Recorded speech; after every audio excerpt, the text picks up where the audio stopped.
of the Lane County Board of Commissioners for Wednesday, June 13th, 2018, and this is a work session under Human Resources in the matter of presenting the 2017-2018 Mid-Contract Market Review Panel proposed compensation changes for the Lane County American Federation of State County Municipal Employees Local 2831 General Unit and Nurses Unit. And I believe we have Darcy or Steve, do you want to start out? Or before we get there, I think Commissioner Farr needs to Mr. Chair, make a declaration. opinion on this. I do believe I need to recuse because of a conflict of interest. So I'm going to, we're waiting for attorney staff to come, counsel to come. So I guess at this point I will declare a conflict of interest and recuse. If that changes, I will re-enter the room and rejoin the meeting. Yeah, I believe that seems fair. I don't know if you actually have to leave the room, as it's a public meeting and anyone's allowed to attend, but I think it's probably appropriate that you not participate in discussions or deliberations around this subject. And I'll be in my office with the monitor during the time. Although we're not broadcasting live today. Not because the city council. Yeah. Right Yeah. now. Okay. So, hang on, I think we're going to get that opinion for you about recusal or not.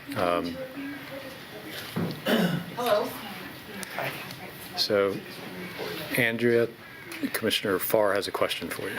So I have a conflict of interest in general deliberations regarding decision-making surrounding ASME because I have a relative who works in the unit. And my question is, being a public meeting, would it be necessary for me to recuse even with the potential or actual conflict of interest? And so are you recusing yourself from making any sort of decision relating to the information presented today? From participating in the meeting. Okay. And if that's the case, and if up front you're recusing yourself, then this is a public information, this is a public session. So if you So I can sit over there. can sit over and listen in as a public observer. Okay, very good. Thank you. Yep. Commissioner Sorensen. Just so I understand, are you able to help us with the topic of declarations regarding our possible conflicts of interest? If the commissioner would like to sign a declaration. to No, that just say nature. something, like the ethics laws require us to say something in public meeting. That's what Commissioner Farr is doing. Yeah.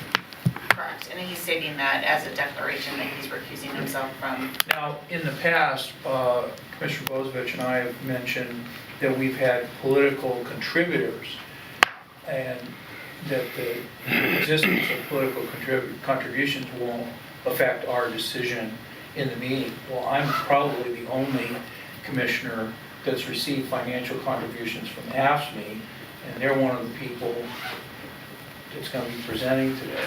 Is that something that I should make a declaration about? If you wish to make that declaration, however, you have sat on the board and made decisions regarding negotiations in the past on labor negotiations, so this wouldn't be viewed as anything to deviate from that past practice. Yeah, okay. Well, I just want to get that out because the other day we had a land use hearing and Commissioner Bozovich, mentioned that he had a declaration. I want to make the same declaration that I've had political contributions from AFSCME, and they're a big part of this, and so I want to get that on there. I think I have too. But as a precaution, I will remove myself and step out of the room. Thank you. And I'll just say that. Thank I you, don't Commissioner Farr. feel mine is that way, that political contributions are not going to get in the way of my ability to be fair and impartial. And I believe Commissioner Farr's situation is different in that he potentially has, as he stated, a member of his family who there's relative impacts to that individual based on the discussions today. Yeah. And the public record would know that my family member is also a shop steward. I can give you a term. Yeah. So, In which case, I will recuse myself, remove myself, and not participate. I appreciate the declaration. You're excused from the meeting. Thank you. You'll be noted as excused. I will be in the building, should I be required for any further business reports. Yeah. if we have a tie vote. Thank you. So having gotten that portion of declarations and recusals out of the way and declarations of conflict, I will now turn it over to Mr. Mokrzycki and Darcy to kind of tell us what we're here for. And I'm just going to turn over to Darcy at her desk to do the introduction and presentation. So just to introduce myself, my name is Darcy Dillon. I'm a Lane County employee. I'm a senior human resources analyst and was the county representative for this panel review. And all that. My name is Andy Friedman. I'm the Field Services Director for AFSCME Council 75. I'm based out of Portland, and really my involvement here is having been nominated as a panel member to serve with Darcy and study these specific job titles and to come up with recommendations jointly with her and pick a third individual to sit on the panel with us to be involved in those deliberations. And just because we're talking about it, the third panel member was Bob Nightingale. He is a retired state mediator, and he was with us in all of our meetings that we had and did make decisions with us. So I'm just going to get started. All right. So the reason why we're here today is that part of the negotiations for the successor agreement that just occurred in the summer last year into November, part of that negotiations was an agreement to do a mid-market review for classifications in both the general unit and the nurses unit. And out of those negotiations came 2 MOUs, Memoranda of Understanding. Those are included in your packet of information. They are attachments 2 and 3. There's 2 separate MOUs, one for the general unit and one for the nurses unit. So I want to review what is in that, so give you the context of what we were looking at.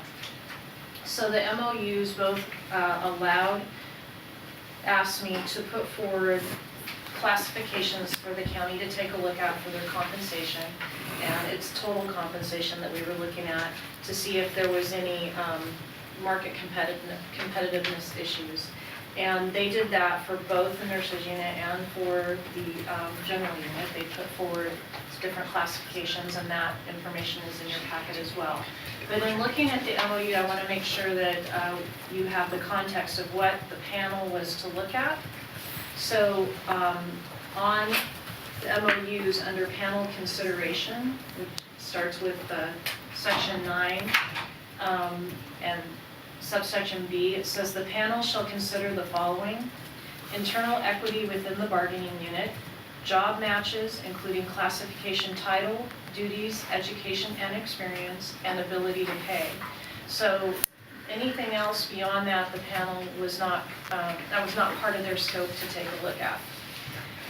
And it's the same criteria for both the nurses unit and for the general unit. In addition, the MOUs both spelled out exactly who the comparators were that we were supposed to take a look at. So under the general unit, the comparators were the 5 county comparators that have been used historically in bargaining. And for the nurses unit, it was a combination of counties and of one private employer, which was Peace Health. Additionally, both MOUs stipulate that the panel will make recommendations to the board, which we're doing today, and that the board's decision is final, and that these MOUs do not set precedent for future agreements. Do you have anything else about that that you wanted to point out? No. Okay. And Commissioner Sorensen has a question. I just wanted to ask a question about the process. So the agreement called for the appointment of this group. Two of the members were selected by the union and by the county.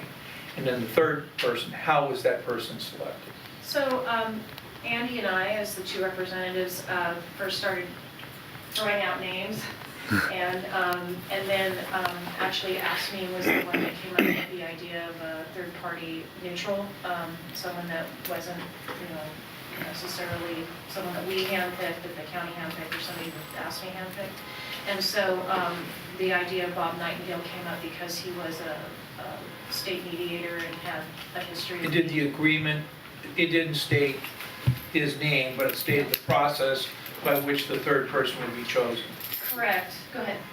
Generally, but it didn't provide a lot of specifics. And so we needed to fill the gaps in clarity about exactly how that process was to be handled. And I think with, the other thing I would say about, Bob Nightingale is we really lucked out in terms of being able to find someone who truly is neutral and practiced at being neutral for quite some time. And, as a former head conciliator for the state, he's been involved in negotiations in Lane County before, and I think really understands labor issues very thoroughly, and in that way, I think we both sides felt extremely comfortable with someone who had that level of experience, and it filled a lot of the gaps that I think either one of us would have had with any other folks who we had. So it's not like this is a binding arbitration where the three of you get together and make a decision. It's where the three of you get together and make a recommendation. Correct. Okay. Yes. And we did have consensus on a lot of things, and on others we didn't. And so there was, the third person would make the decision, make the vote, break the tie. So again, though, what our role here was to bring forward to you today our recommendations, and to ask that you guys make a decision on what you want to do moving forward. And so a little bit about the panel process, I'll go ahead and let Andy talk about that. Well, so as Commissioner Sorensen's raised, one of the first things we needed to do in that process was fill out the panel and find that third person. And so we exchanged lists of potential panel members, and when we weren't able to get consensus on a third person for that process, came up with this solution of finding Bob Nightingale and confirming that he would be willing and available. And then once he agreed, we shared all of the data that we had been developing with him, and had been, I would say, for about 2.5 months, circulating data back and forth between AFSCME and the union, to the extent that I think there was some data which was attorney-client privileged from the county, and so that data was not shared. But I think we, from the union's perspective, the analysis that we were able to come up with helped us to understand how to get to the point where our system of analysis was very similar to the county's system. And there were a number of aspects to the work of the panel. It was in terms of looking at the matches that were selected, and trying to, especially with the private sector match, trying to figure out how that fit into a more traditional match system, because normally public sector units compared to similar public sector units, so this was a little bit of a novel practice that we had to figure out jointly. And then, drilling down a little more deeply, I think, at some of the data within those comparators to make sure that we're getting an accurate picture of what the comparison really was. And so we met 3 times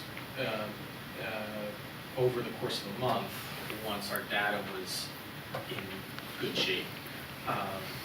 And those meetings included deliberations as a panel, as well as interviews of county employees, both line staff and management staff, and then debriefing of those interviews that we we had with those individuals to understand better if we had been selecting the right comps, because there were some job classifications which were difficult to match. I think there are a few areas where Lane County really is quite innovative and different from most of the other counties, maybe all the other counties in Oregon. And given that, it made it a little more complicated to find the appropriate matches.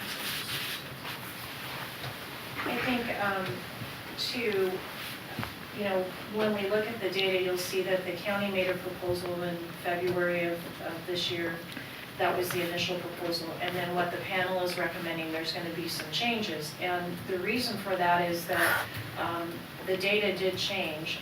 Some of the data was new data, meaning it aged. Some of it was, for instance, Deschutes County had just completed their own compensation study. So all of their matches that the county did back in November, December, all of those became invalid. And so we had to change all that data. And then in some instances, the matches, the jobs didn't even exist anymore. And so, you know, as time is going by and we're trying to do this in real time, the data is changing on us.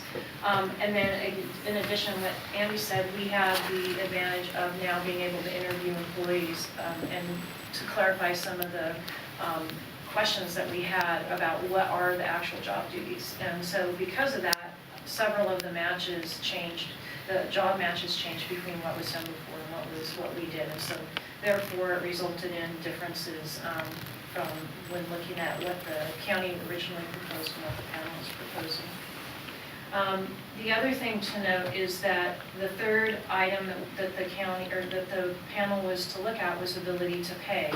And based on the timing and trying to get through this in a timely fashion, we didn't have access to the costing information, and therefore that part of the three pieces was not taken into consideration. And so our recommendations are based on the job matches and the data that we could get. But as far as impact to services and impact to employees and the budget, we didn't have that ability to take a look at that.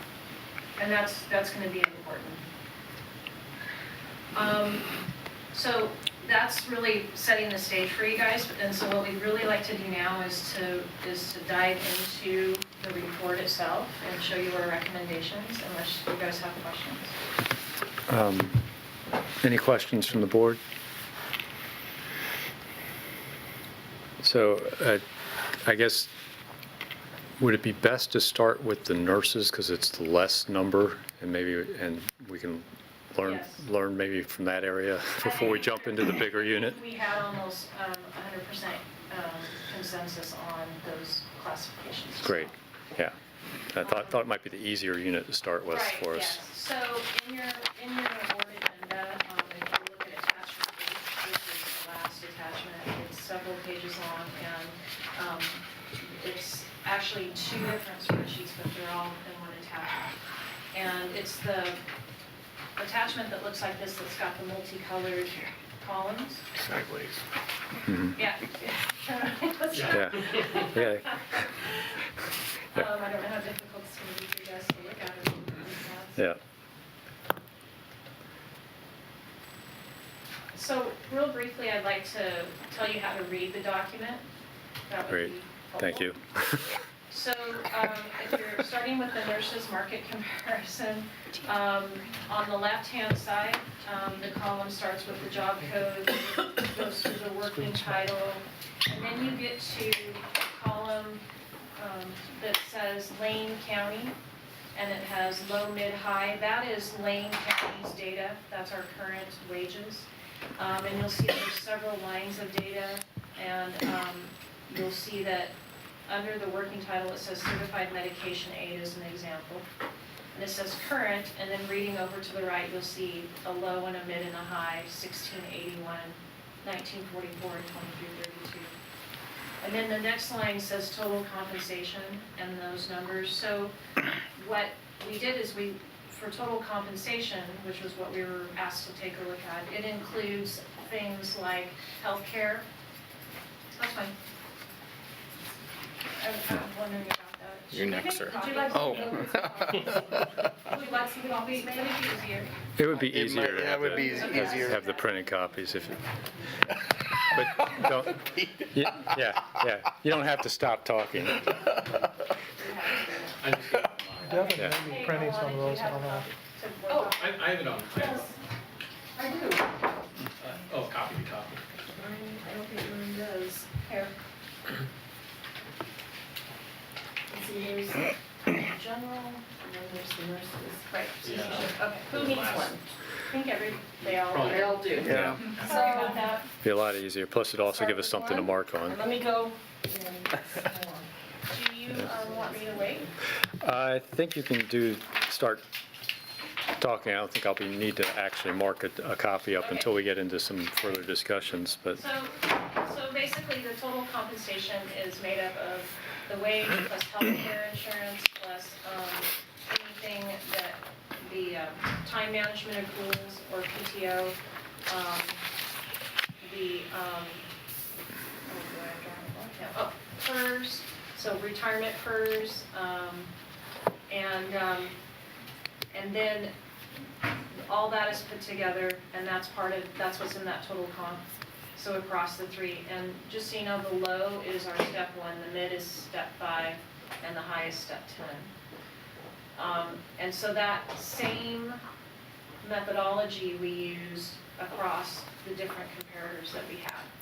And for the general unit, we had the nurses unit, the comparators were just Clackamas County, Benton County, Lincoln County, and Peace Health. And so what you'll see then moving across is there's middle columns, it says comp, av, total comp, and LCV comps, total comp. So that's looking at what is the average of the total compensation for all of our comparators, and how does our total comp compare to those averages? For the certification medication aid, there is nothing, that's why it says no match, so you don't have any data there. But if you look down at the community health nurse, you'll see those numbers. And really, what I'd like to draw your attention to is where the percentages are. So for the community health nurse, as an example, it says, if you go down to the high, it says the average total comp is 5715. Are you guys following me there? And you're not, okay. You want me to wait till you get the printed copy? I don't want to say that. Okay, so I what think having you what we're- talk is that's fine. educational. Yeah. So, What you're looking at. Community Health Nurse is 1, the I see it. 19.93%. What that is saying is, and we can talk about methodology here, is from the county's perspective, we are 19.93% out of market, so under market, at the top end on our community health. so nurse line. positive percentage is the percentage out of market low, under market. Yes. Yeah. Right, the percentage that the market is. So it's kind of a reverse thing though, it's but percent under market. And a negative number means that we are over market. Lane County pays over the market. And then you'll see that there's a yellow highlighted field in there and it says AFSCME. There was differences in methodology and calculations, so their top end comparison said 28%. Diana says she rotated the pages on view material if we reload it. But- So and then further about how to read this document, as you move across the page, Oh, you'll okay. see So if that we there reload it? is Okay. there's a column that It's taking forever has though. matches, so the number of matches.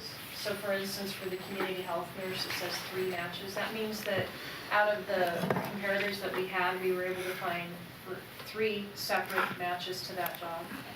And then the next column over is the current grade. For this job, it's 31. And then we've shown you the history of the county proposal in February, and then in the panel's discussions, the union had made a proposal, and then we counter-proposed on May 2nd, and then the union, and not the union, but the panel came up with a consensus on this. And so that's that last column. Full packet? Full packet? Great. And so we're looking at There you go. attachment Thank 8, you. which is the draft. Yep. You need one? Sure, great, thank you so much. Oh, yeah, get yours back in.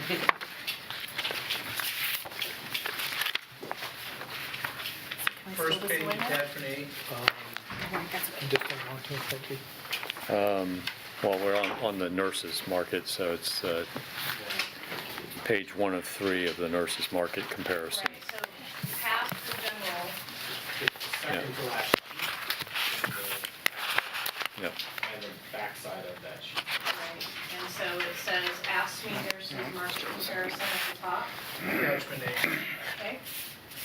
And so No, it hasn't processed yet, she said. Okay. what I was trying to really focus your guys' attention on how to read this is, let's look at the community health nurse one, which is what I was just talking about. The middle columns that say comp, average total comp, and LCD comp, total comp, that is showing you how much in and out of market the county's wages are and total comp is. And so the percentages are really, the area is probably the easiest to understand. So we're saying at the high end, the county is under market, because it's a positive number, they're under market by 19.93%. And AFSCME is saying we're under market by 28%, that's the yellow. What the panel is recommending is the blue column all the way over on the right-hand side. And the panel is recommending, in this case, a 4-grade increase. The little b just means there's a bilingual position as well that goes with that. 1 grade is 2.5%. And that is notated in the footnotes of the document, but I'll just tell you that right up front. So just to clarify, when there is a little b, that's bilingual, is there a premium to that position for being bilingual, like a 5% Yes, there pay? is. So all the bilingual positions are 2 grades higher than the base position. So which is 5%.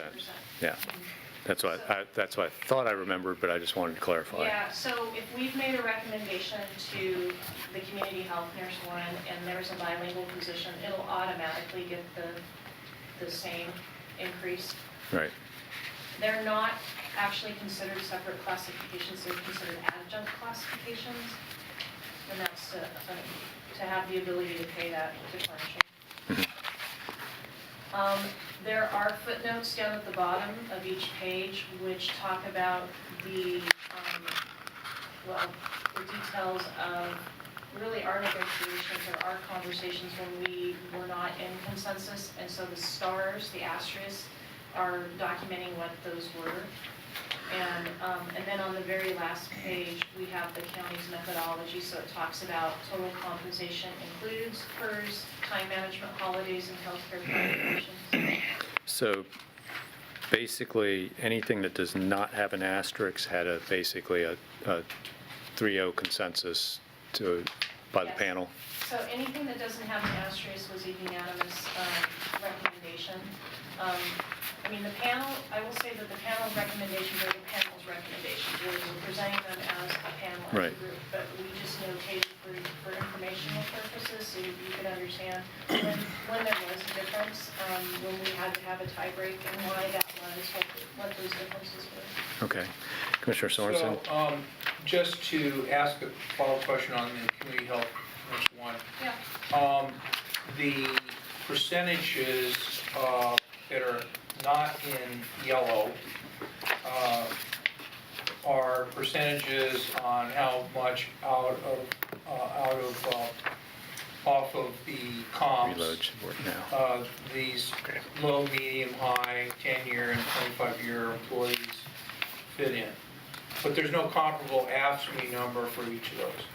There's an AFSCME number for the overall, but not an AFSCME number for each one. The AFSCME number really corresponds to the high.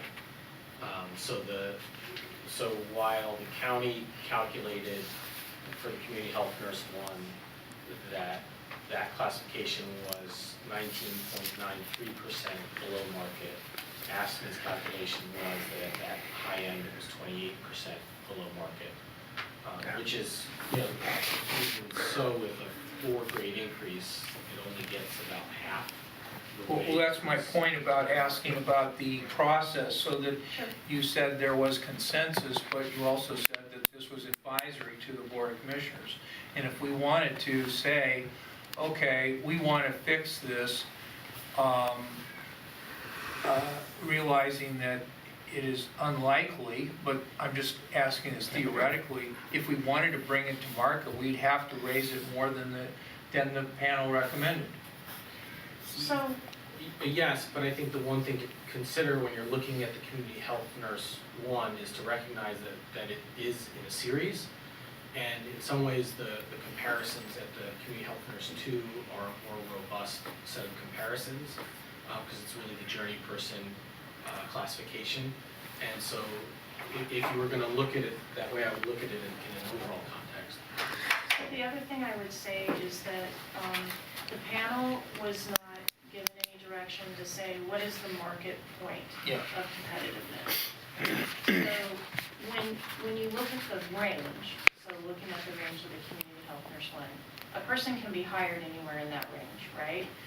So the high point, the top step, would be the maximum that a person could make in the range. And so historically, that's where we've chosen to look at competitiveness, because we know that if we're not competitive there, we potentially have a problem, we're going to lose people. And it doesn't mean that we're not competitive in the lower ends, you can see that we are. So the county has chosen to target the top step. What I will tell you that from a process perspective, that there were differences in the methodology overall, and I can address those right now. So the first thing is you'll see on the 10-year and the 25-year, so not all of the counties and not all of our competitors pay what's called longevity pay, so they don't all give a premium for a 10-year, or 25-year, or 30-year employee. And so although there's calculations here that take that into consideration, the county hasn't really, they don't use that as their market point. But the difference is that AFSCME did, and that's why they're at 28%, and we're looking at the 19%. If you look at our 25-year, the county's 25-year number, you'll see it's close, it's 28.65 on there. So there was a difference there. There also originally, I believe, AFSCME was looking at a different kind of a methodology, looking at the average of the high and the low, and eventually ended up with looking at the high. We also had a little bit of difference in how we were going to account for healthcare insurance, and the county chooses to use the highest rate plan and family coverage, and I believe AFSCME had wanted us to consider looking at some sort of an average of what people would take or potentially use the low-cost plan. So there's going to be some differences in the numbers, but at the end of the day, the panel came up with a recommendation. The PERS rate was also something that we had conversations about whether or not to use the full 23% when we're comparing with Peace Health, because it's a non-government entity. And there was definitely a difference of opinion there on how we wanted to use that, and AFSCME wanted us to use just the 6% employer mandate, or employee mandated amount.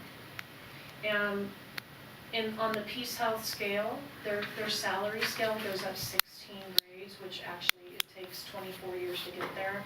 And because we considered that to be, the county considered that to be longevity, we didn't include this top, step 16 as their top step. We cut it off at that, I believe step 10 and step 11.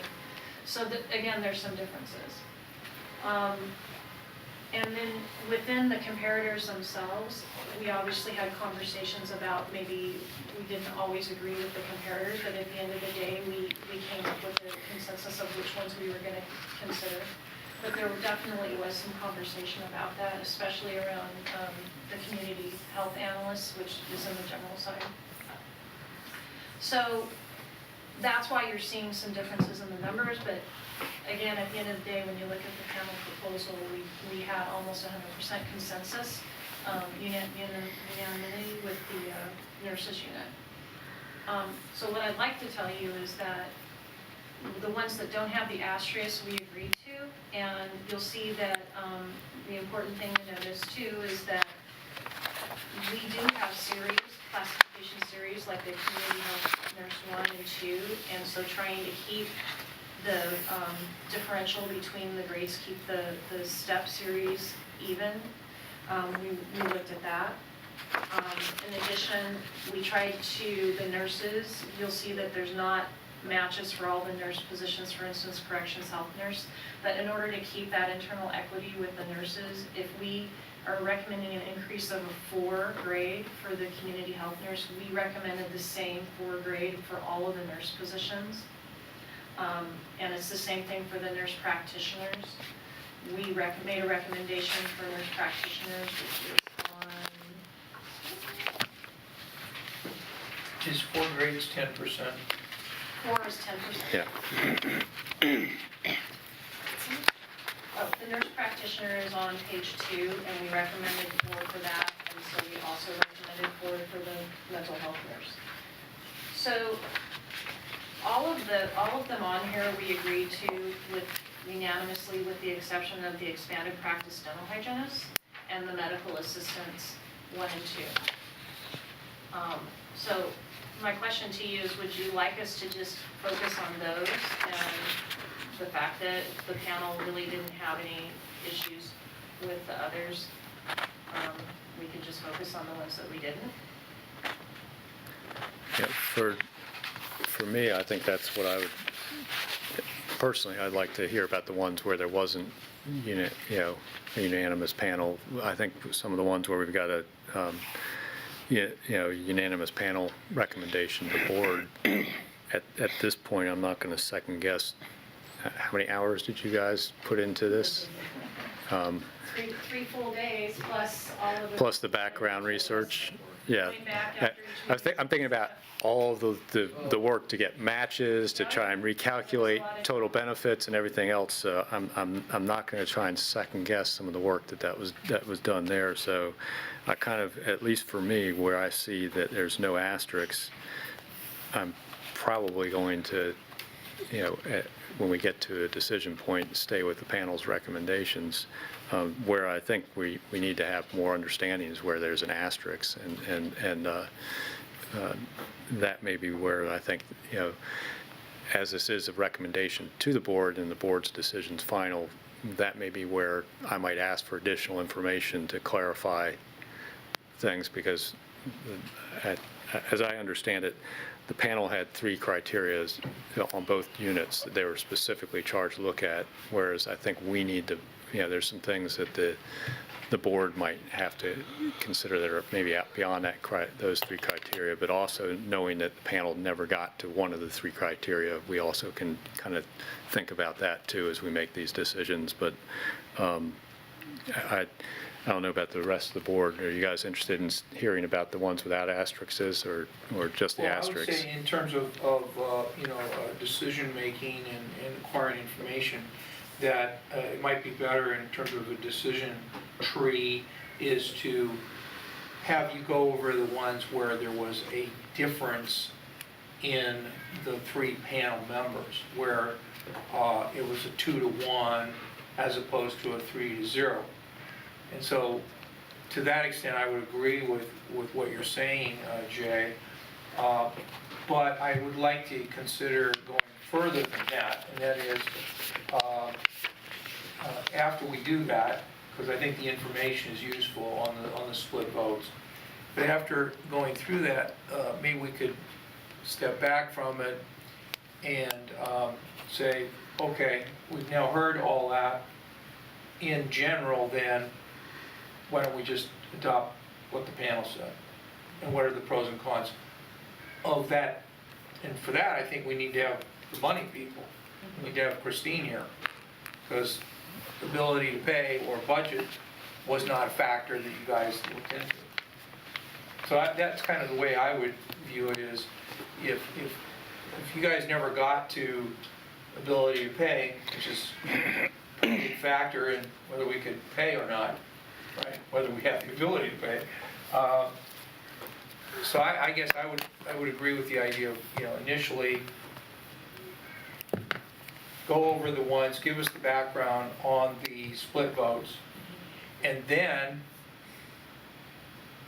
give us your perspective on the ability to pay, and we would need our money people, our budget people, to tell us if we have the ability to pay, or if we have the ability to pay at a macro level of all of the positions where there was if we just adopted the idea that, well, the panel, you described it pretty nicely about what the balance was, so at my level, that's what I'm concerned about, is getting to the ability to pay. Not trying to micromanage or somehow imply that there was an error or even worse, trying to find an error. I mean, I'm not interested in that. Yeah. I'm interested in the bigger picture of it. Commissioner Lycan? So I think Pete makes a good point, and I think we heard yesterday from Christine, and this is an example.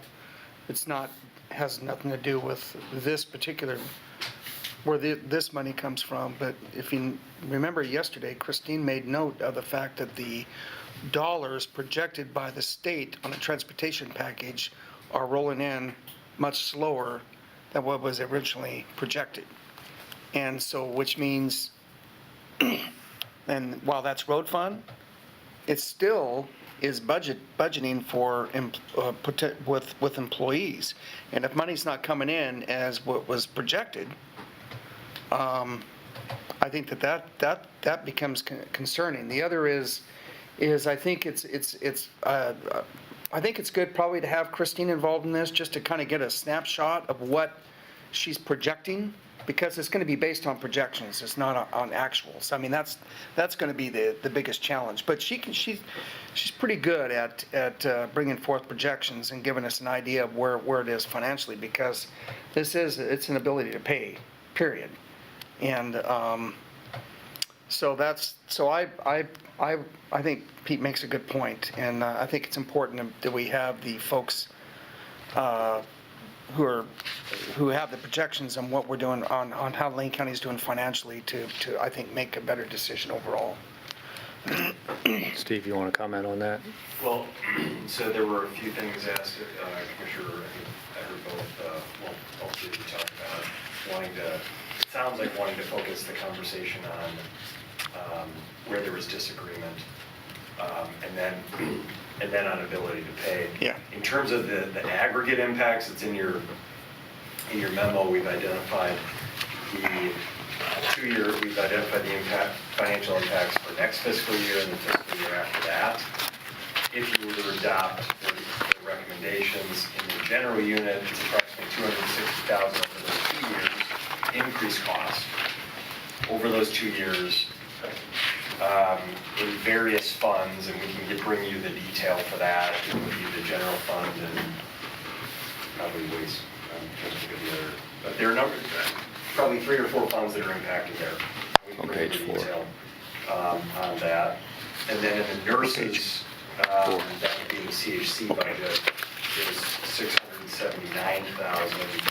So that's a more costly item over 2 years, next year and the year after. So we can bring you the detailed breakdown. I mean, that might be something that as you work your way through, you might say, okay, we'd like you to bring us the detail on the impact in each fund and how much of that is general fund, and how much of it is revenue supported, and how much of it is grant funded. So what would the impacts to the decision be? I'm not sure we're going to get there today to have that detailed conversation, but I think that's something maybe you want to think about as you can.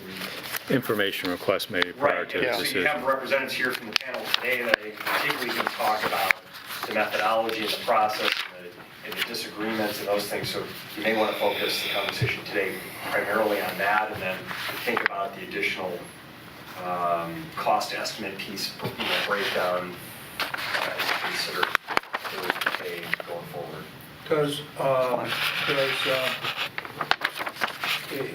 If my idea were to, if we were to pursue the idea that we would just adopt all of the unanimous panel recommendations and all of the panel recommendations, when there was a split vote, do we know the financial implications of that? That's what this is. That's what it is. Yeah, if So- you adopted the so- recommendations from the panel, 100% of the recommendations from the Okay. panel, the impact from the general unit recommendations is 260,000 over those 2 years, Uh-huh. and 680,000 over 2 years. And then I think the more important question going forward is, okay, what funds are impacted? What's the ability to pay within each of those funds? We have 32 funds. There's probably 5, 6, 7 funds that are impacted here. Yeah. And you want to know, okay, how many of these positions are grant funded? Do we have the ability to grant? How much of it is general fund do we have the ability? How much of it is revenue supported via the Yeah. clinics? Yeah. So that's detail that we certainly can bring you, so you can really be thoughtful about, you know, what's the ability in terms of our ongoing revenue to support these things. Do we have the ability then to, in paragraph D, do we have the ability to do that or not? To do what? To get the breakdown? To pay the dollar figures that are listed in paragraph D? Well, that's a more complex answer. I Okay. think that requires additional breakdown so that you Okay. can look at it and understand what the impacts, Right. if any. I think the impacts, as a general answer, I'd say the impacts vary. Yeah. So, you know, as a general statement, and I'd also like to hear not only from Christine, but from probably Lenise Kohlberg and Ron Jelm and Health and Human Services on, okay, what are the impacts in the community health center budget? And I think there's one other fund. There are 2 funds in HHS around the nurses unit. Because that's revenues supporting, largely Medicaid reimbursement. So if we assume federal laws stay the same and the Affordable Care Act and everything, are we pretty solid in that fund? What are we projecting over the next couple of years? Or do we think, is this going to tighten us up? Are there other things we are looking at doing? Do we want to open up another clinic and so we may not be able to do, you know, those are just, What about reduction in service to the public in the event that we created, we funded these positions the way the panel recommended, but then it'll mean that there'll be fewer positions? right, I think that's a discussion you'd want to have, Yeah. particularly if there's grant funded, where there are funds that are revenue constrained. Like grant funds, what is the impact going to be? And so I can't give you an answer about, yes, we do have the ability, or no, we don't have the ability. I think it's a nuanced answer that requires additional factual information to be presented to you and have that conversation. I think SNAP was 6 years and CHC was 2. I think that was the funding on this community health care, on the clinics and the feds was 2 years. That's what I remember. So we can bring that, I mean, if you want it today, if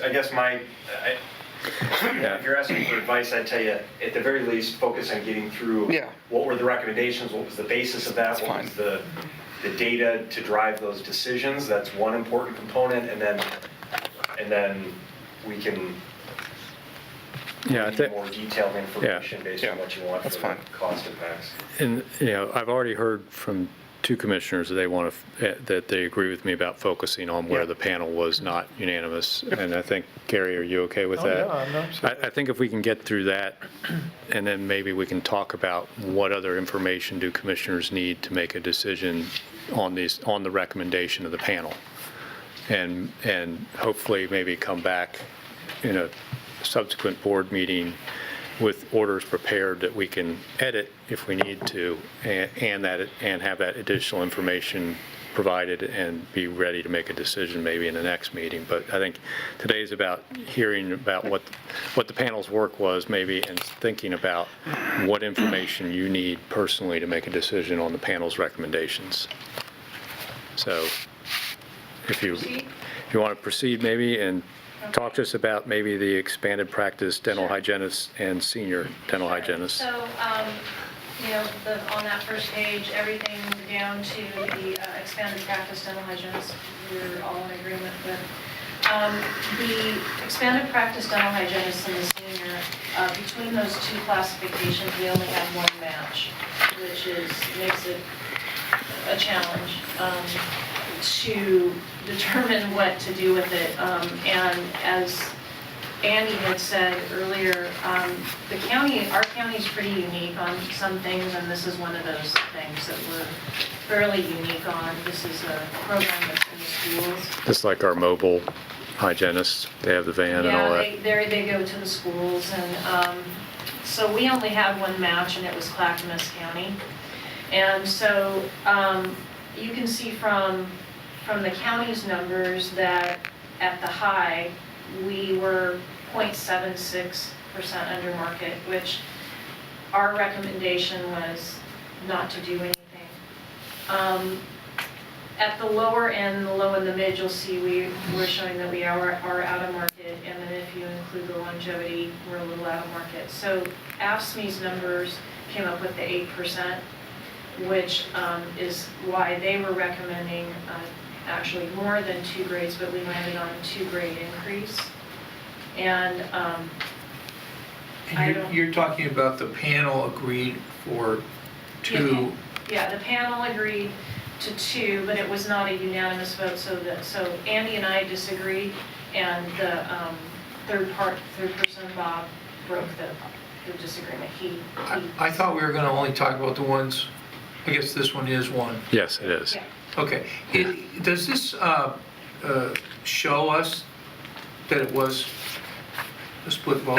The color, I Yeah, think the color. no, it's the asterisk next to the number. Yeah, Okay. See where it has the 2 asterisks? So in this page, it's 1 of 3, there's only 2 correct. Yeah. on the whole page. Yes, Okay. and they're in a series. Yeah. They're a job family, or however you Yeah. want to call it, right? So, and then with the asterisk down at the bottom of the page, we actually have said, ASME recommended higher grades based on ASME's calculations of 8% at the top, inclusive of longevity payments. There's some other information in there, and I don't know if Andy, if you wanted to say anything about the expanded practice. I will say though, at the end of the day, I mean, the panel is making the recommendation of 2 grades for both. So I think this is one where we actually got into the micro issues of ability to pay in that significant detail. So this is a program that gets significant reimbursement for the activity of these EPDH staff. And the way that what we learned in this process essentially is that the way that funding comes in, there's actually significant revenue to the county from this work. And so based on that, within the micro comparison of this specific program, there's actually significant ability to pay. But there's a much larger public health budget analysis that you would probably do that we would not do as a panel. When we looked at this, like Darcy's saying, it's a pretty difficult one to do a comparison to because Lane County really is the only county in Oregon where the dental hygienists are required to have the expanded practice permit, which is also not what even the current job description says. May. Right. It's a May. So it has the requirement for the senior, but not for the regular expanded practice dental hygienist. And what they're doing is, I think we heard a couple different perspectives in the interviews with the employees and with the manager. Clearly, what they are doing is going off on their own, like Commissioner Bozovich was referring to, and taking care of, handling clinical activity without supervision. In a sense, it's kind of like the difference between a registered nurse and a nurse practitioner. Where a registered nurse works under the license of and under the supervision of a physician, and a nurse practitioner really has within their scope of practice independent authority. And that is what these expanded practice dental hygienists do. The scope is more narrow than a dental hygienist who works in a clinic under the direction of a dentist would have. But the level of independence is something that is basically unique among county dental hygienists in Oregon. And so that was a significant factor in our mind, in the union's mind, and I believe also in Bob Nightingale's mind, in thinking about what is the appropriate comparison and to what extent is the Clackamas position, which is not in the field and independent, it is in a clinic and working under the direction of a dentist.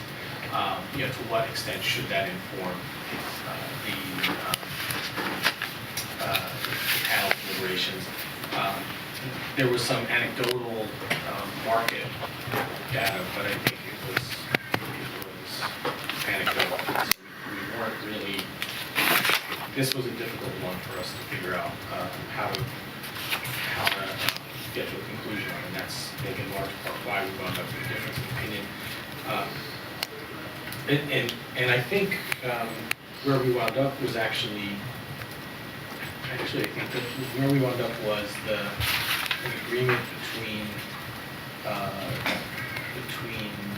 the county and Bob, and the union's perspective was for significantly more than what the panel recommended. Right. So Bob and I agreed, and you did. Correct. Right. And but I do want to say something that the county may have a difference of opinion regarding the profitability piece of the income generation that's coming in from these hygienists. And so I just want to say that because I believe Ron Jell has a little bit difference of opinion on that. But yes, originally you guys had recommended 10. Yeah.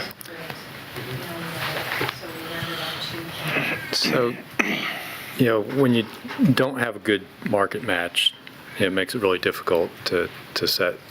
One of the things that can determine whether you're in the market or not, and this wasn't something you guys had as a criteria, but it's something maybe the board can ask the administrator to get HR to provide for us. Have we had any problems recruiting and retaining this position at the current pay? That is a key indicator when you don't have match.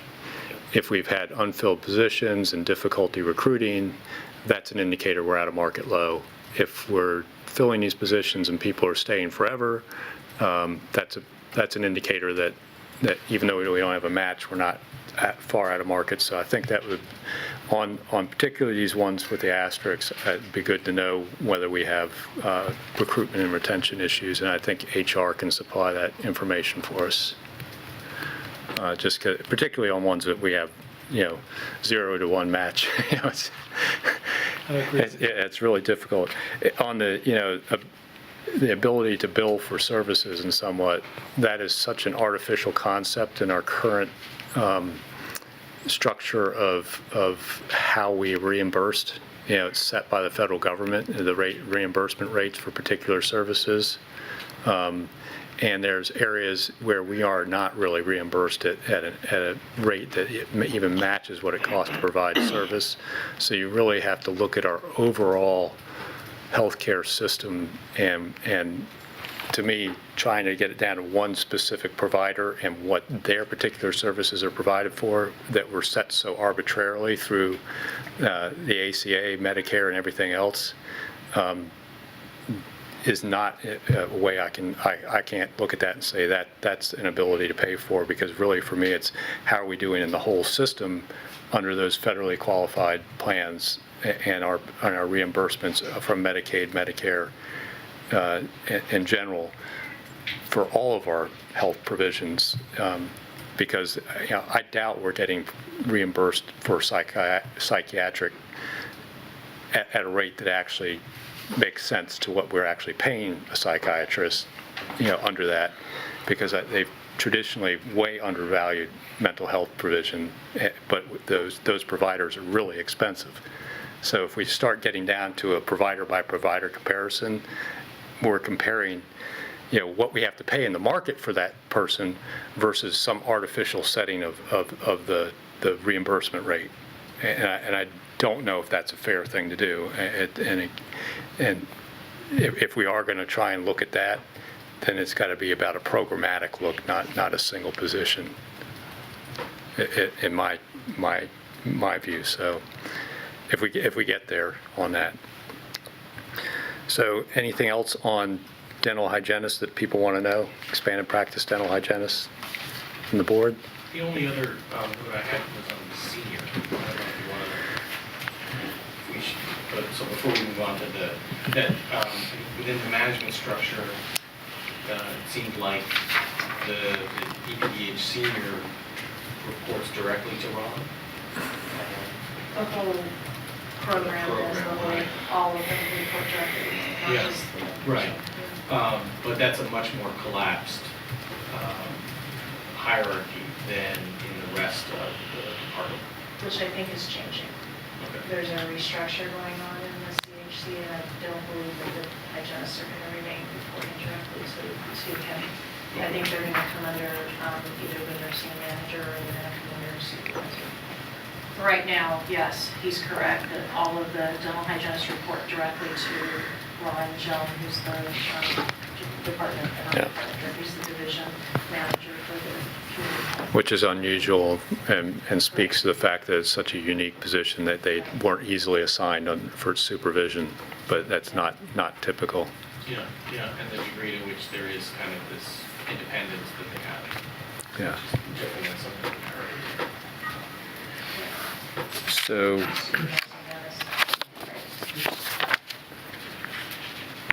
my pages are in here wrong, so I want to try and get here. Moving on. Yep, so now we're to medical assistance, it looks like, This is a really on the back side of that page. interesting one, I'll just give you that. So on that,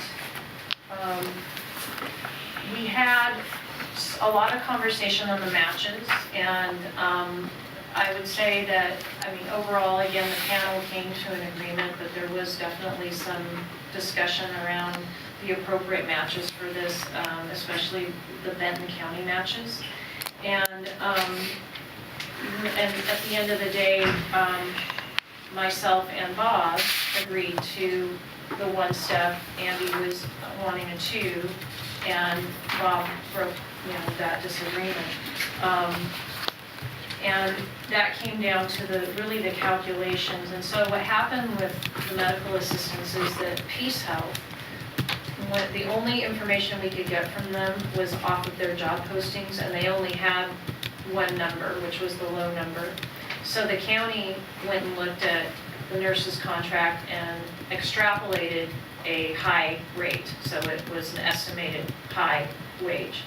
And AFSCME disagreed with that calculation. So there was definitely a difference in our calculations, which led to differences in the percentages that you're seeing here. And so the county's calculations were saying that on the high end, that the MA1 was 1.31% out of market, and that the medical assistant 2 was Over market. yeah, was over market, sorry. The MA1 was under market, the MA2 was over market. And so we ended up with a one grade recommendation.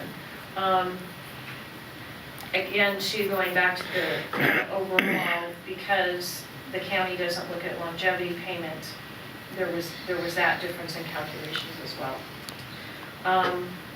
Anything else on that?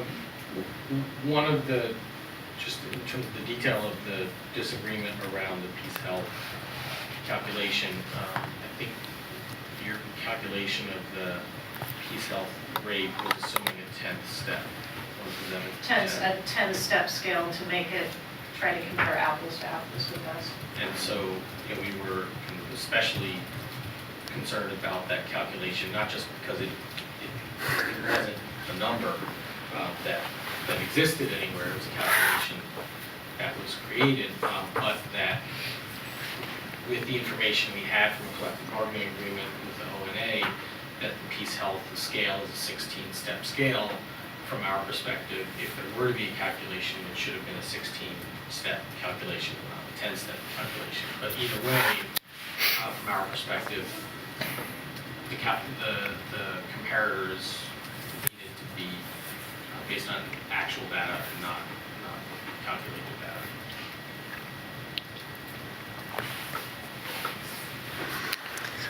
Yeah, and thus the difficulty in trying to compare total compensation. You almost always get into calculated data. Right, and bringing in, such a different entity, being a non-public entity where the information wasn't as available. We had, trying to translate, benefits in the private sector versus benefits in the public sector, which is how we wound up with this PERS rate issue where the union agreed to use the 23% employer rate that the county was using for the nurse unit comparators to reflect the degree to which there is a more significant retirement obligation in the public sector than in the private sector. And that then impacts those comparisons. But again, this is a case where I think the majority opinion is between the county and the third panel member. And in the recommendations that you have before you, the union, our analysis showed, from our perspective, justification for more of an increase than what is being recommended. But in the end, we are supporting panel recommendations as they are presented to you. So question regarding Peace Health. I'm not as familiar with their structure as I used to be when I was helping site their hospital 12 years ago. So do they have clinics and hospital, and were you basing it on the clinics only and not the actual hospital? Is that correct? True. We I think there was only one position that we actually looked at the hospital contract because that's where that particular position was in that contract. Otherwise, it was all under the home health or clinic contract because there's two contracts. So definitely we were trying to not compare it with the actual hospital. Yeah. Yeah, that's a different work Again, environment. We really had to rely on the union contracts and then on actual public postings because Peace Health participates like OMG, Oregon Medical Group, did they participate in these huge national surveys on healthcare, which costs a lot of money and would not share their data openly with us. So. And that's why OMG, Oregon Medical Group, was actually one of our comparators, and we had to throw it out because they would not give us any information. So. Shocking. Yeah, and what's interesting in this particular classification is the MA1, which we have no employees, we had 4 matches, and the MA2, which all of our employees are in, are 9 for regular and 5 bilingual. There's only 1 match.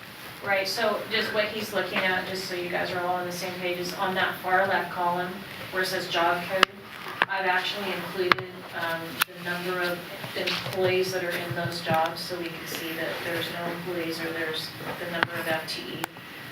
The other thing about the medical assistant is it's in what's called a flex series. So a person can be hired at a medical assistant 1, and within 18 months they can move into a 2. So it is a classification that we use. There's just currently nobody in that classification. That's, so from that cost perspective right now, there's no cost impact because there's nobody in there. But Which means most of our employees are at least been with the county a year and a half, which is an indicator that we may be within market if we don't have a bunch of newbies. Correct. Yeah, so that'd be another one I'd be interested in hearing about recruitment and retention.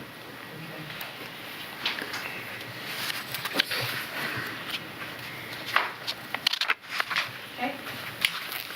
That is the nurses unit. Well, that didn't take too long, just an hour and 10 minutes.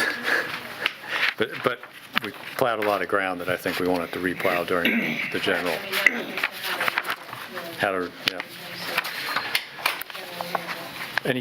Any further questions on the nurses unit from any of the board members before we move on to the general? No, I was ready to be first in line after we move on. Okay, so moving on to the general unit. Okay. Commissioner Sorensen. So, our usual, democracy is hard to often watch, representative government is often hard to watch. Our hour and 12-minute effort to go through the nurses, I'm making a rough computation that we'll be here till 6 p.m. if we continue at our present course. And I'm suggesting that we have some alternative to that. I don't know what that is.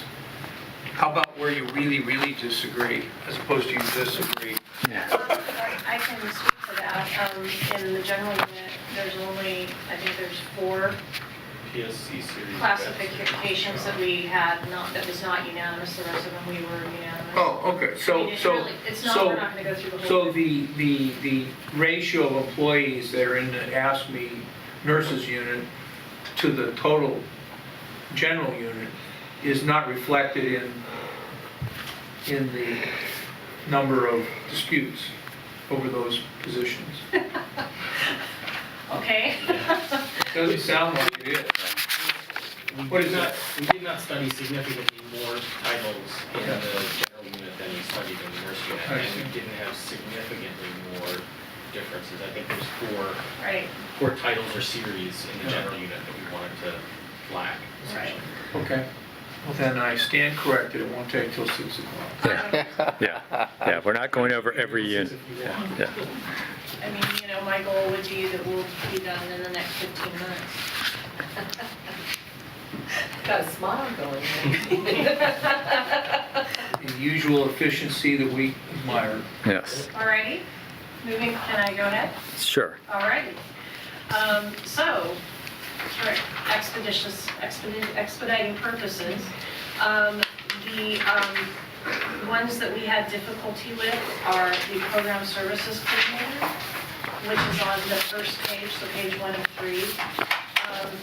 The program services coordinator 1 level, we didn't have any disagreements. We agreed that we wouldn't increase that, but it's part of a series, so we want you to make sure you're aware of that. But the program service coordinator 2 and the senior, we did. We had some good matches, and again, it goes to, I think, our calculations, the differences in our calculations. Whether or not we're including longevity is the biggest thing. So on the program service coordinator 2, the county was recommending 2. Actually, the county was recommending 1 based on it being 4.17% of the market, and the AFSCME rep and Bob Nightingale agreed to 2. And the AFSCME numbers were 8.71%, so that's a 5% increase. And on the program services coordinator, we recommended 4, the county recommended 4 based on the 12% out of market at the top, and the AFSCME and the other third panel agreed on 5. And, go ahead. You're referring to the PSCC. Yes. Some confusion. Right. That one, at first you're talking about the The 2, 2. and now you're talking about the senior. Correct. And Yeah. now I'm talking about the senior. So the last 2 ones on the chart there. And I think, Andy, you might have some comments about the senior level and why you guys were recommending 5. I think, from our perspective, it was, the county's data showed 12%, our data showed a little more than 12%, but 12% is pretty close to 5 grade difference from market, and so that it was, for our data showed more than 5, closer to 6, but with even the county's data showing 5, fairly clear, and I think that's why we have Bob's agreement on that the PSC senior ought to see a 5 grade. And, you know, again, and Jay's brought it up before, we weren't privy to the information on recruitment or retention either, so I don't know if there's any issues with this particular classification. So, any issues, one of the things you guys were supposed to look at was internal equity and pay. Are there any issues in this series with, you're spreading if we do, the 025, that's actually spreading out the categories even further? Is that an equity issue at all? And does it start getting the senior bumping some other? I think that where it impacts is actually the next Classification. that we had difficulty with, which was the community health analyst and the senior community health analyst being at grade 40 and the senior program services coordinator being at a grade 39. And there was disagreement on the panel of what that differential should be.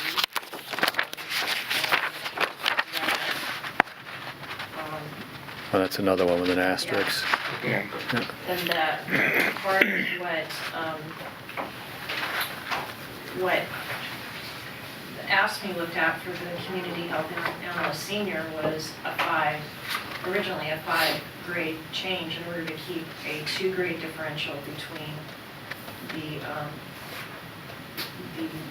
senior program services coordinator senior and the senior community health analyst.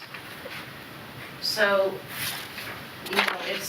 for us, it's a matter of understanding what is the relationship between those two jobs, and I think there's a little bit of a difference of opinion on what that relationship is. So I guess, okay, so I guess, well, I'm going to ask again, any of these that we've got asterisks on, I'd like to understand recruitment and retention somewhat. And, I'm not, I have to plead a little ignorance here. I don't know the difference between a program services coordinator and a community health analyst, off the top of my head, and obviously, one must have a higher level of requirements because even before, in the initial contract, the senior on both of them, there's a 4-step difference. Or no, 2-step, it looks like, 2-step difference. So there must be is there extra requirements to be a community health analyst over a program services coordinator? Is it a? Yes, yeah. I mean, the CHA, we call it the CHA. Okay. Requires a master's degree and. Okay. And the PSC, program services coordinator, senior, does not. So the CHA is somebody that's actually, the master's is partly because they're dealing with analyzing data and the system or whatever they're working with, whereas a coordinator sounds like they're just coordinating a program that we've got going through the, somewhere. I would say that the program, from my sense, is the program service coordinator. So the CHA series was pulled out from the PSC series somewhere around a decade ago. And it was pulled out because it requires a level of specialized knowledge related to health, which is the basis for the need for the Masters of Public Health or the other master's preparation related to health or epidemiology. At first, I think the county had been thinking, and this was part of the reason for the history of the discrepancy between our position and the county's position. At first, the county was thinking this was kind of a health educator position, and the union was thinking this was really an epidemiological position. I think we were both wrong. As we really talked more to the actual people doing and supervising the work, we found that really the CHA series, the senior CHAs are very different than the CHA 1s and 2s, where senior CHAWs really are driving a program in a way that, again, this is a case where Lane County is kind of unique. You know, when we asked those individuals who they sat with when they went to multi-county meetings and who their peers were in other counties, and who they sought advice from, and who they presented on panels with, the answers almost always came back to management personnel. That they were sitting with, that if they were in charge of emergency preparedness, they were sitting in meetings with other counties' directors of emergency preparedness type functions. And so there was a degree in certain unions analysis, an acceptance of a logic to the degree to which the seniors are kind of stepping away from the ones and twos, which is what you were alluding to related to the internal equity issue for the PSCs. We saw that even more significantly in our minds with the CHA series, but I think it's the same story where the work of the seniors is significantly beyond what the work of the ones and twos are, and so that's the reason why the gap grows there with the seniors beyond what it grows with the ones and twos, and that the program coordination work at the 1 and 2 level is not the same level of complexity that it is with the seniors. Yeah, but There's, just as an example, for the community health analyst, the level 2 requires a master's degree and 3 years of experience, and at the senior level, it's a master's degree and 5 years of experience. The PSC series does not require a master's degree. okay. Ultimately, what we're ending up with is in the CHA series, the seniors got a 4-grade increase if we adopt the panel's proposal, and in the program services coordinator, it's 5. So what I'm seeing is why is 5 okay there and 4 is okay the other place? And maybe that when we get to what the actual vote on that was. But that and the CHAWs have very bad matches, which is another one that whatever you want, yeah. So it's kind of like, yeah, and then of course if we are talking about the senior CHAWs matching up with management in other places, then that kind of speaks to why is it a union position and not a non-rep. But that's, maybe there's a whole other discussion to have there in the next round of bargaining. Well, I think, I'll clarify something, because I did look into that. So I'll use the emergency preparedness person who, the community health analyst senior person that does that is only handling the public health piece of emergency preparedness. We do have an emergency preparedness coordinator that is a non-rep position that is above this, and they both participate in those conversations, which I don't think was clear in the interview that we had with that employee. But I was curious about that, so I went and looked. But clearly, they are conversing across counties with members of that are at higher levels with them. I'll definitely give them that. Yeah, the community health analyst was really hard because we only had one match. Yeah. And so we had to base what we did for all 3 of those classifications, the 1, 2, and senior, based on one match for the community health analyst too. I would say though that for the PSC series, this is not an area where Lane County is especially unique. Lots of counties have this classification series in very similar ways to the way Lane County does, and so the PSC comparisons are a lot clearer and more supported by data across counties, and so I think you can see some more robust analysis in the PSC series, and recognizing the history of how the CHA series got to be as kind of an offshoot of that PSC series. And what's really interesting though is that the PSC jobs, they have nothing to do with the CHAWs. I mean, the work that they do is completely different. So that's why it's really hard to try to align those 2 classification series. So. like I said, it'll be, Questions about those two? um, We just dealt with two sets there. I think I wore that one out somewhat. Again, recruitment and retention, and I guess, and I guess in those positions, that's not necessarily, those aren't billable positions, are they? Where they're reimbursable? I think the CHAWs are grant funded. The community health analyst positions are grant funded, and I would definitely, when we look at ability to pay or impact of services, that's one I would definitely recommend that.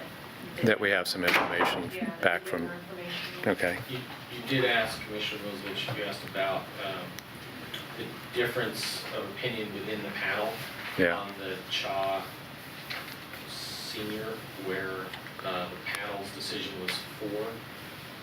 So it was, the union's position was 5, and the panel's position was 4, which So- Bob agreed to. Okay, so this one was Right, and that's at the footnote. County and Bob, Yeah, yeah. that's at the footnote at the bottom of the page. Okay, but the 5 on the program services coordinator was Bob and the union, right? Correct. Yeah, The senior, the county rep, so I recommended 4. okay. So it's kind of a flip on those, okay? True, yeah. All right, it's good information to have, where you're not, know how you guys are not in agreement. Right. So then the next one that we weren't unanimous on was the Assistant Veteran Services Coordinator. I would say this probably comes down to the calculations themselves, and the county's calculation was it was 1.6% under market, and the union's calculation was 5.32. I had recommended 0, and the union and Bob Nightingale agreed to 1.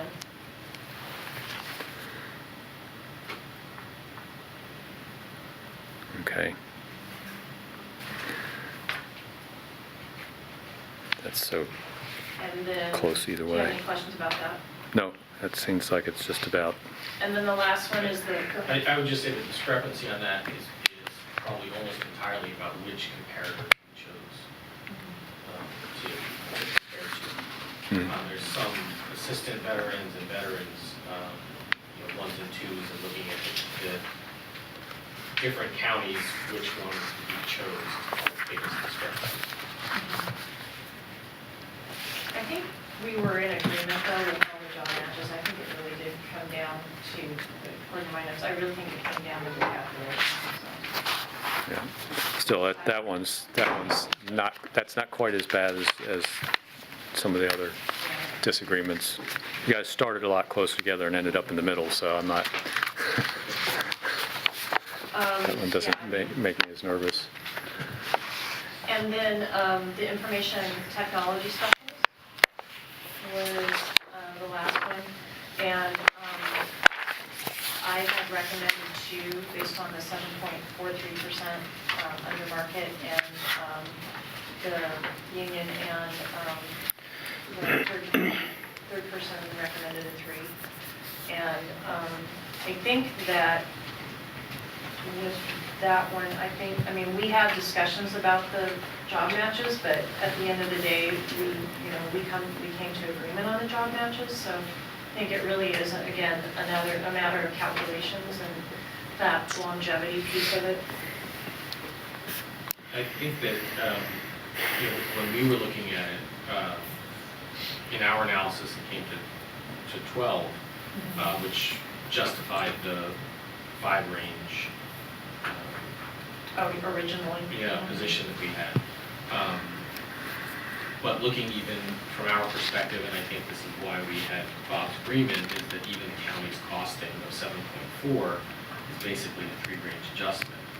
And so despite the fact that we viewed the position as further out of market than what the county viewed it as, just taking the county's analysis of how far out of market the position was, in our mind, the position, the classification, the 3-range adjustment. And so that was the reason that I think we got Bob's agreement that we should see the 3-range adjustment. And just to, again, I'm always focused on the process here. Sure. So the panel proposal, who agreed it should go from whatever you had proposed, the 5 and the 2? Who agreed that it should be 3? Obviously, one person. Right. The union and the mediator. Mediator. It Yeah. was within the panel, it was the AFSCME rep Uh-huh. and the third, the Yeah. neutral Bob Nightingale. So in this example, the county's reform proposal was 2, Correct. and the union's proposal was 5, but the vote was to have 3. Correct. Okay. And it was the union and Bob that agreed to that. Yeah, I see. she's been tracking that several times. Yeah. I've written it down. It's probably the same story with the veterans services coordinator, actually. They're, I think the market rate was just our calculations, we're just not looking at longevity. The other thing I'll say is, again, we weren't given an instruction that said, we have to match to the high and it has to be, X. And I will just tell you, based on my experience in compensation, that typically, if a position is plus or minus 5% of market, you usually don't do anything with it. So we're actually, the county has a little bit different philosophy, and I'm not even going to say philosophy, but we look at things a little bit differently. And we are also looking at, even though we're looking primarily at the high step, we're looking at the whole range, and we're taking that into consideration. So it isn't necessarily a mathematical calculation to say we're 7.43% on a market, so we should do a 3-grade increase. That's not the way that we were instructed. We weren't given any instruction on it, but that's not necessarily the way that we do it. So just keep that in mind if you're kind of scratching your head as to why the percentages say one thing and the recommendations from either party are different, because it's really looking at the whole range as well, and looking at this one, and then you go down and you say, okay, we're 18 and 22% out of market at the bottom. And so then the question here, again, back to Jay, things you've been asking is, do we have any recruitment issues with information technology specialists? And really, I can tell you no, but I think that's really Yeah. information we should ask. And secondarily to that, is it a budget issue? Is there an ability to pay issue that goes with that one? Because that's one of those indirect charges that all departments carry when IT. So that gets spread across a lot of units. So I told you 15 minutes, that was 20. Okay, very good. So what I'm going to ask the board is, it sounds like one of the things that we've asked for to come back next time, and I'm going to try and steer the conversation, get us done fast here, is firstly just to come back with draft board orders that we can mark up changes to as we decide, but the draft board orders will be presented as the panel recommendations to start with. Is that okay with everybody? Yes. So- Sight unseen, that would be my preference. Yeah. So then the second thing we asked for was for Christine and the budget folks to let us know if there are any issues about ability to pay on the panel's recommendations. Yeah, You know, so if, no matter whether it's got an asterisk or not, there's some, because some of these positions only show up in one person's budget, and or in a single grant, and if that blows the grant to pieces, we need to know about it. Yeah. So, that's kind of thing. I think that's an excellent suggestion, and I think that the way to approach that is just to let us know if there are any budgetary concerns regarding any of the, Yeah, we don't need to whirl down through each one Yeah. and say, okay, I just want to know if there's a problem. yeah. Yeah, I don't need to be told all the ones that are okay.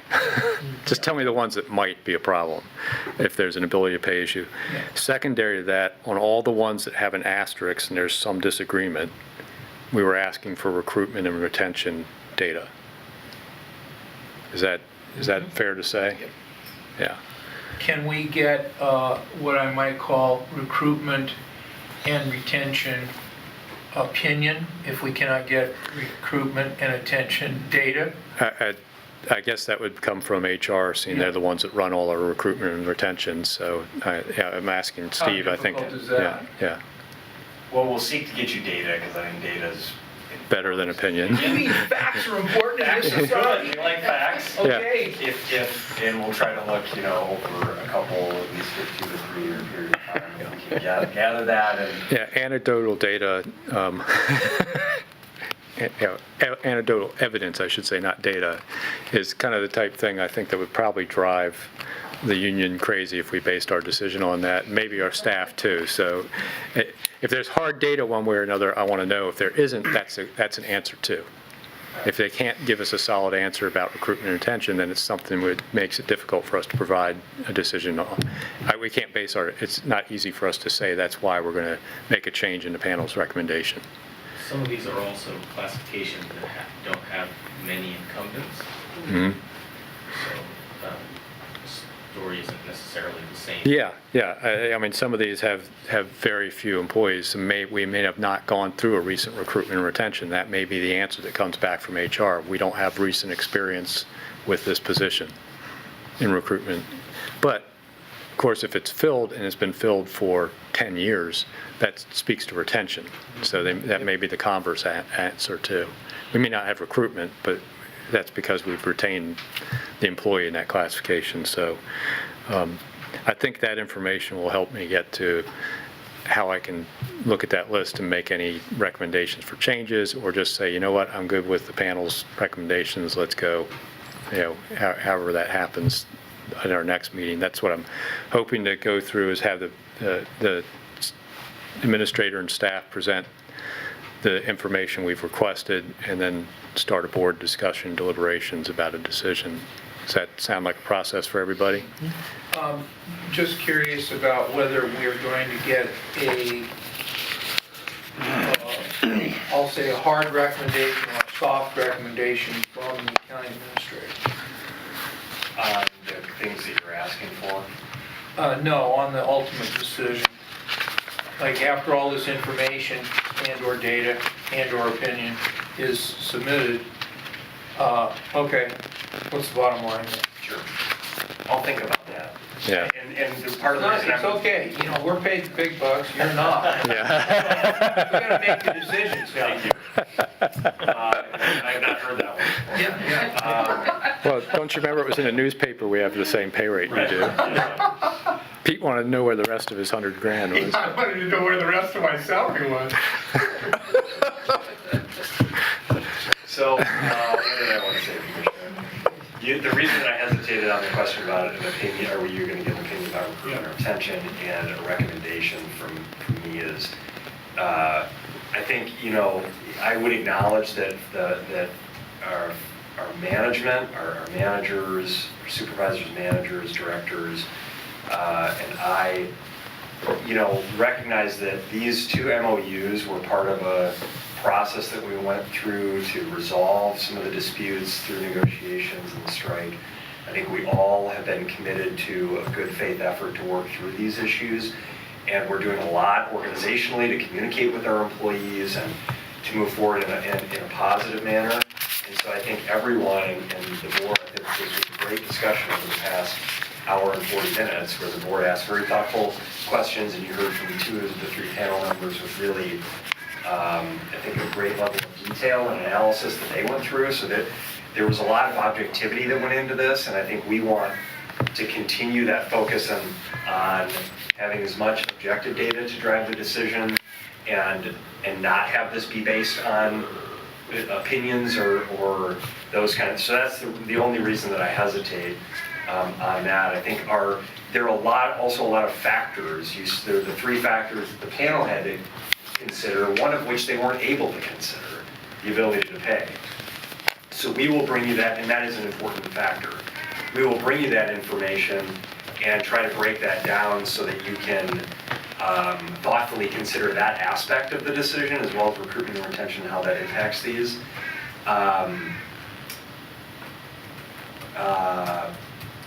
So there's a lot that you're going to have to weed through there, and I'll do my best to give you the best guidance and recommendation on that front.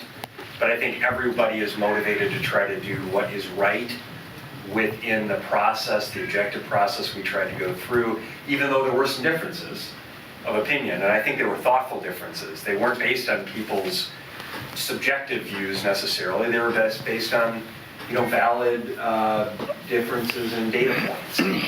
So that's all good. So we're going to try to keep it in that realm where there are disagreements or opinions, that there is as much based on objective data as possible. I don't know if that helps at all, but.